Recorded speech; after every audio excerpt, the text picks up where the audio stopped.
Bismillahirrahmanirrahiim. Salaamullahi calaykum waraxmatullaahi tacaala wabarakaatuh. Barnaamijka aad dhegeysaneysaan waa barnaamijkii dhacdada oo hadahan oo kale khamiis walba oo aad ka maqli jirteen channelka Fatxi Media Production. Barnaamijka qodobada ugu doorkulan saaka waxaa ka mid ah xarunta waxbarashada gobolka Banaadir oo muddo 30 sano kadib dib loo hirgeliyay. Gudoomiyaha guddiga xuska toddobaadka xorriyadda oo war-saxaafadeed soo saaray. Golaha Barre oo shaaciyay qorshaha xukuumadda Ra'iisul Wasaare Khayre iyo maqaamka Muqdisho. Mareykanka oo duqeyn ku dilay maamulo ka tirsanaa shirkadda Hormuud. Dowladda Federaalka Soomaaliya oo qaadatay dhagaxii qaaliga ahaa. Umar Finish oo hadal kooban ka jeediyay munaasabadda furitaanka shirkadda Barakaad. Madaxweynihii hore ee Masar Xusni Mubaarak oo geeriyooday. Ra'iisul Wasaaraha Federaalka Soomaaliya oo xariga ka jaray xarunta wasaaradda shaqada iyo arrimaha bulshada. Jubbaland oo war ka soo saartay xaalad halis ah oo ka soo cusboonaatay gobolka Gedo. Waxaad ku soo dhawaataan faahfaahinta qodobadaas.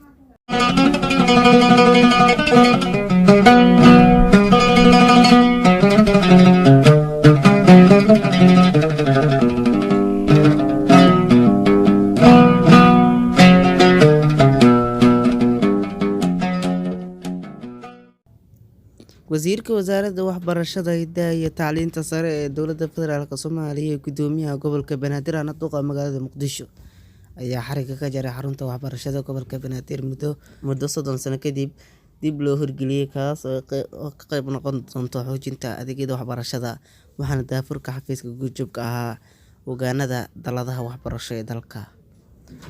Gudoomiyaha guddiga xuska toddobaadka xorriyadda iyo Gudoomiyaha Gobolka Banaadir iyo Maareeyaha Wakaaladda Dhismaha Qaranka ayaa shacabka Soomaaliyeed ka codsaday in la weyneeyo xuska 60 guuradii kasoo wareegatay markii Soomaaliya xornimada qaadatay gumeystayaashii Talyaaniga iyo Ingiriiska.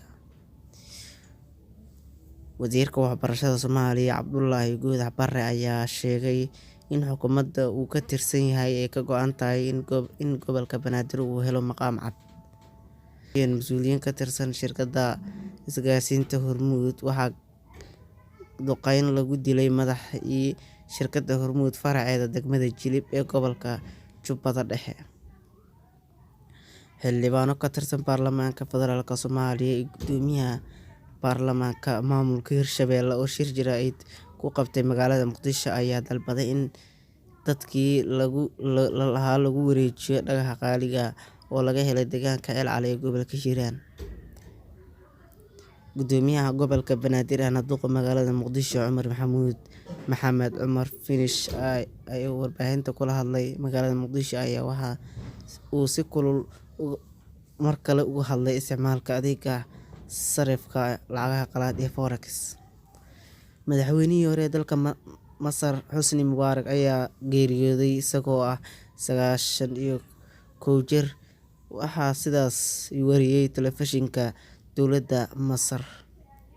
Ra'iisul Wasaaraha Xukuumadda Federaalka Soomaaliya Mudane Xasan Cali Khayre ayaa xariga ka jaray xarunta wasaaradda shaqada iyo arrimaha bulshada Soomaaliya oo dib u dhis lagu sameeyay.